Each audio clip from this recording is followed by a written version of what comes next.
Hi, I'm Pastor Bill of Meat of the Word Ministries. Today, my topic is reality check. Let's have a gut check or a reality check. Now, when Jesus said some of these difficult things for people to believe and to accept, like, whosoever shall say unto this mountain, be thou removed and be cast into the sea, and shall not doubt in his heart, but believe that those things which he saith shall come to pass, he shall have whatsoever things he saith.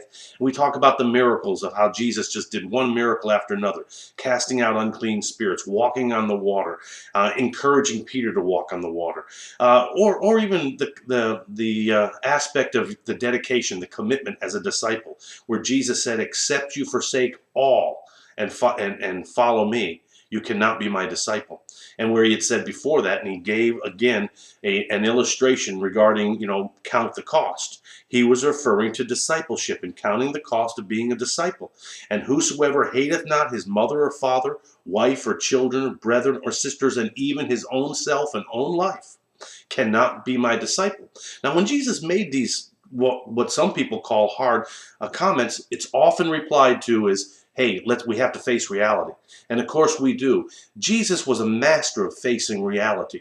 In all of the miracles that he did, he faced reality every single day of the life of his life. But what we need to understand is a lot of times when we use that term, hey, we got to be real here. We got to face reality.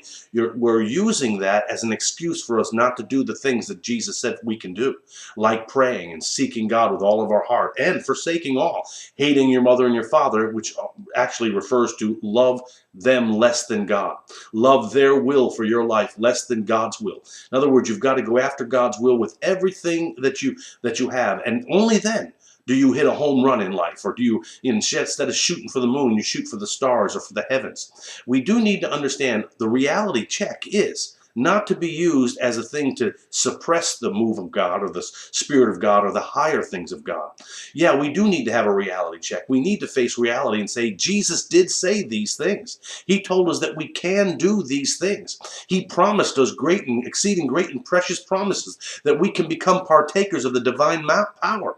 And he can do exceedingly above all that we ask or think according to the power that worketh in us. But if we have a reality check attitude that quenches the Spirit of God working in us, well, we're really going to have a disaster in our lives. We need to understand, if we look to Jesus carefully and we see how big and how broad, how wide, how high he was with all of his miracles, his thoughts are higher than ours, his ways are higher than ours, that he was also he was in full reality. Let's say it that way.